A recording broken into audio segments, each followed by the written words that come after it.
Good evening friends, कैसे हैं आप लोग। यूआर बैंकर में स्वागत है आप सभी लोगों का। My name is Amit. आज हम लोग डिस्कस करेंगे द इकोनॉमिक टाइम्स एडिटोरियल। आज का जो हमारा एडिटोरियल है बेसिकली उसका हेडलाइन है making sense of forex reserves. Means आप लोगों को पता होगा कि अभी इंडिया में जो फॉरेक्स रिजर्व है वो बढ़कर $500 बिलियन हो चुका है। तो बेसिकली आज का जो एडिटोरियल है उसी के बारे में बताया गया है कि कई लोगों का ऐसा परसेप्शन है कि ये सही है, कई लोगों का परसेप्शन है कि ये गलत है। सो आज हम लोग डिस्कस करेंगे कि किस तरीके से ये सही है और किस तरीके से गलत है। बेसिकली मैं आपको बताना चाहता हूँ कि एक्चुअल में फॉरेक्स होता क्या है। बेसिकली मैं आपको बताना चाहता हूँ कि फॉरेक्स रिजर्व होता क्या है। फॉरेक्स, ये देखो, फॉरेक्स क्या होता है कि जब कंट्री के पास फॉरेन करेंसी का रिजर्व हो जाता है देन हम लोग उसको बोलते हैं फॉरेक्स रिजर्व। मीन्स एक तरीके से हम लोग बोल सकते हैं कि हमारे पास फॉरेन करेंसी कितनी अवेलेबल है। तो ये बेसिकली गोल्ड के थ्रू आ सकती है, या जो एसडीआर रहता है आईएमएफ के स्पेशल ड्राइंग राइट्स उनके थ्रू आ सकती है, कैपिटल इनफ्लो के थ्रू आ सकती है, और एफडीआई जो होता है उसके थ्रू आ सकती है, एफपीआई यानी कि फॉरेन पोर्टफोलियो इन्वेस्टर उसके थ्रू आ सकती है। तो पिछली बार देखा गया था अभी जून की बात है, फर्स्ट वीक जो था जून का, वहाँ पर हम लोगों ने देखा था कि जो फॉरेन पोर्टफोलियो इन्वेस्टर्स थे उन्होंने 2.75 बिलियन के जो स्टॉक्स थे इंडियन कंपनी के वो उन्होंने बाई किए थे। तो कहीं ना कहीं इस अमाउंट को भी माना जा रहा है कि इस अमाउंट की वजह से भी जो 500 बिलियन हो चुका है इंडिया का फॉरेक्स रिजर्व। और दूसरे क्या रीज़न रहते हैं फॉरेक्स बढ़ने के, मैं आपको बता देता हूँ। जैसे कि फर्स्ट रीज़न है कि क्रूड ऑयल के जो प्राइसेस हैं, आप लोगों को पता होगा कि क्रूड ऑयल के प्राइसेस काफ़ी लो रहे हैं इस बार। तो देन उससे क्या होता है कि कंट्री का जो इंपोर्ट का बिल है वो कहीं ना कहीं डाउन रहा है। तो एक रीज़न ये भी है कि कंट्री का जो फॉरेक्स रिजर्व है अभी बढ़ चुका है। और दूसरा मैंने आपको बताया है कि जो स्टॉक्स रहते हैं इंडियन कंपनी के, स्टॉक्स जो रहते हैं एफपीआई के थ्रू काफ़ी खरीदे गए हैं। सो बेसिकली ये रीज़न रहते हैं कंट्री के फॉरेक्स बढ़ने के। और अब एक क्वेश्चन और मैं आपको बताना चाहता हूँ कि जैसे मान लो कंट्री के पास अगर फॉरेक्स रिजर्व आ जाता है तो देन वो कंट्री उसको किस फॉर्म में रखती है अपने पास। तो 64% जो इसका रहता है फॉरेक्स रिजर्व का, 64% जो कंट्री रहती है वो रखती है सिक्योरिटीज़ के फॉर्म में, means treasury bills. For example US के ट्रेजरी बिल, जैसे मान लेते हैं कि इंडिया के पास ₹100 का फॉरेक्स है, तो अब इंडिया क्या करेगा कि ₹64 जो है सिक्योरिटीज़ में इन्वेस्ट करेगा, मींस ट्रेजरी बिल्स। और बेसिकली जो हम लोग ट्रेजरी बिल्स जो हम लोग परचेस करते हैं वो यूएस के करते हैं। उसके बाद 28% हम लोग 28% हम लोग क्या करते हैं कि जो फॉरेन सेंट्रल बैंक रहते हैं वहाँ पे हम लोग इसको रिजर्व रखते हैं। ठीक है, 28% हम लोग कहाँ इसको रिजर्व रखते हैं। 100 में से 64% की हमने सिक्योरिटी परचेस करी, 28% हम लोग रखते हैं फॉरेन सेंट्रल बैंक में। और 7.4% हम लोग रखते हैं जो कमर्शियल बैंक जो रहते हैं अब्रॉड में, वहाँ हम लोग 7.4% इसका रखते हैं। तो ये बाइफर्गेशन रहता है कि इस तरीके से कंट्री जो रहती है अपने इंडिया जो है मतलब अपना फॉरेक्स रिजर्व को रखता है। सो फ्रेंड्स, हम लोग स्टार्ट करते हैं आज का एडिटोरियल। इसका हेडलाइन है making sense of forex reserves. India's foreign exchange reserves crossed $500 billion. For some, this is a case for national pride. For some others, it is a source of irritation. Why do we keep such a large hoard abroad? Horde का मतलब होता है कि stock, means पैसा, एक ज़्यादा amount में पैसा होना, उसको हम लोग बोलते हैं hold abroad. When the domestic economy is in desperate need of investment, why lend it to the American government, they ask.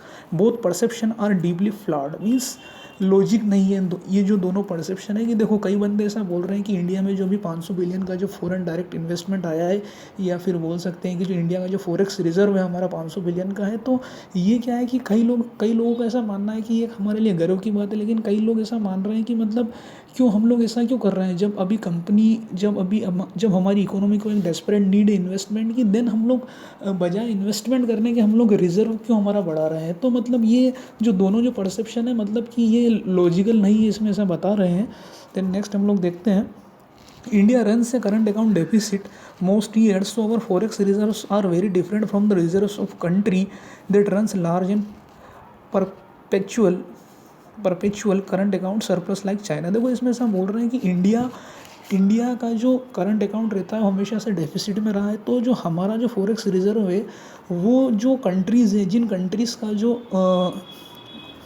Current account जो रहता है वो हमेशा सरप्लस में रहता है, उनके कंपैरिजन में हमारा फॉरेक्स रिजर्व काफ़ी डिफरेंट है। नेक्स्ट हम लोग देखते हैं जैसे कि चाइना का जो फॉरेक्स रिजर्व है, सॉरी चाइना का जो करंट अकाउंट है हमेशा सरप्लस में रहता है। तो वहाँ पर अगर कोई फॉरेक्स रिजर्व रहता है वो हमारे फॉरेक्स रिजर्व से काफ़ी डिफरेंट है, इसमें ऐसा बोला गया। नेक्स्ट हम लोग देखते हैं India's foreign exchange reserves are unabsorbed capital inflows and as such these are liabilities that their foreign owners can take out of the country. देखो ये हमारा जो कैपिटल इनफ्लोज है, हमारा जो कैपिटल इनफ्लो है मीन्स हमारी कंट्री में जो पैसा आया है ये अनएब्जॉर्ब्ड है। अनएब्जॉर्ब का मतलब होता है कि ये हम लोग क्या है कि एक तरीके से हमारे ऊपर ये लाइबिलिटी है, इसमें ऐसा बोल रहे हैं कि जो ये लाइबिलिटी है ये कभी भी जो फॉरेन इन्वेस्टर है ये लाइबिलिटी ये जो लाइबिलिटी है इस लाइबिलिटी को वो लोग कभी भी यहाँ से ले जा सकते हैं, can take out of the country. However having a large reserve of foreign exchange is a source of stability and confidence. लेकिन ऐसा बता रहे हैं कि ठीक है वो लोग उनका पैसा है कभी भी वो ले जा सकते हैं, लेकिन ऐसा बताते हैं कि ये एक मतलब स्टेबिलिटी का एक कंट्री की स्टेबिलिटी का साइन है। मीन्स फॉरेन इन्वेस्टर अगर किसी कंपनी में इन्वेस्ट करता है तो कहीं ना कहीं उसको ऐसा लगता है कि ये कंट्री उसको एक अच्छा रिटर्न दे सकती है। मीन्स कहीं ना कहीं जो उस कंट्री उसको ऐसा लगता है कि इस कंट्री की इकोनॉमिक कंडीशन काफ़ी स्ट्रॉन्ग है, इस कंट्री में पोटेंशियल है कि ये उसको एक सफिशिएंट अमाउंट में रिटर्न प्रोवाइड करा सकती है। नेक्स्ट हम लोग देखते हैं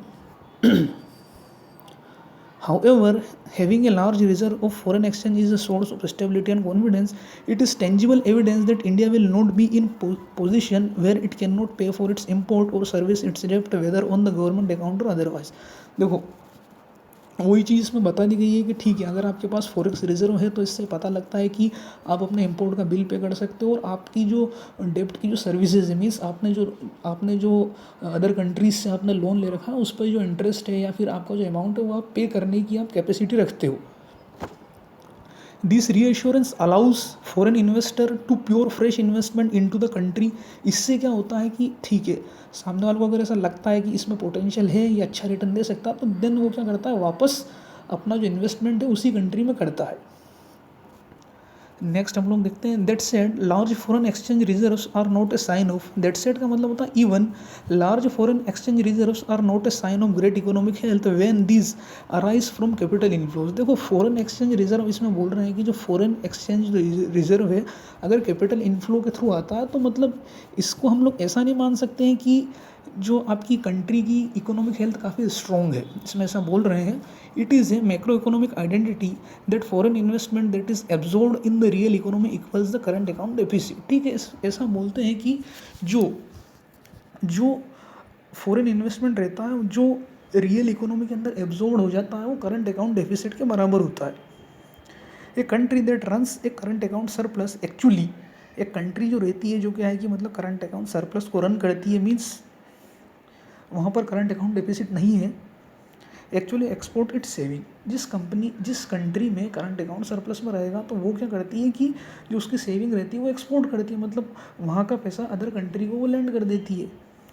when the absorptive capacity of the economy is low but foreign investor keep pouring dollars into either the rupee can appreciate unnaturally or the dollars that are not needed to import goods or services or to acquire foreign assets can add to the foreign exchange reserve। देखो इसमें बात क्या बोली गई है absorptive capacity of the economy is low. इसका मतलब क्या होता है कि ठीक है हमारी कंट्रीज़ में फॉरेक्स आ रहा है लेकिन क्या कर रहे हैं हम लोग उसका यूज़ नहीं कर रहे हैं, तो इसको हम लोग बोलते हैं कि एब्जॉर्प्टिव कैपेसिटी हमारी लो है।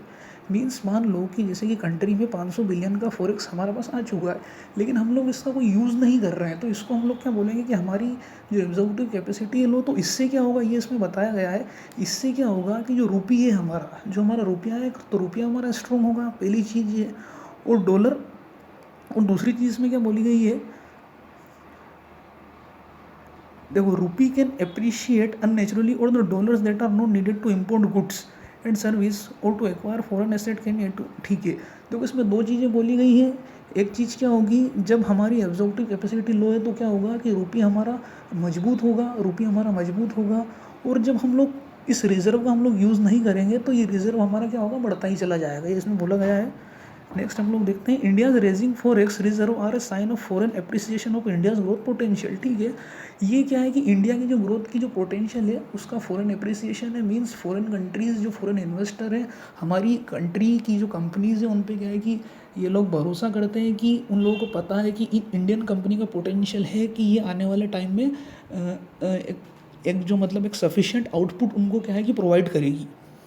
नेक्स्ट हम लोग देखते हैं the RBI's valiant attempt to keep the rupee competitive for exporter and the real economy's inability to absorb capital inflow into realized investment। ठीक है, तो बेसिकली यही सिंपल सी बात बोली गई है कि इससे क्या पता लगता है कि जो कंट्री के अंदर कंट्री की जो कंपनीज़ है उनमें कैपेसिटी है कि वो आने वाले टाइम में एक अच्छा रिटर्न दे सकती है।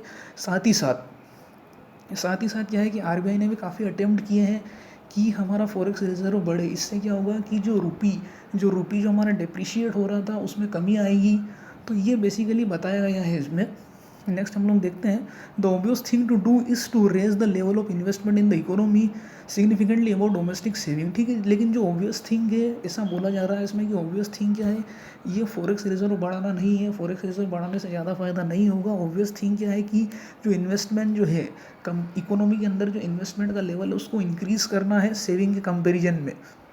This would raise the rate of growth keep reserve and the rupee in check. ठीक है, इससे ही मतलब हमारी ग्रोथ बढ़ेगी। ऐसा नहीं होगा कि सिर्फ हम लोग फॉरेक्स रिजर्व बढ़ाते जाएंगे देन हमारी ग्रोथ बढ़ती जाएगी। सो फ्रेंड्स, ये था हमारा आज का the economic times editorial. Thank you so much.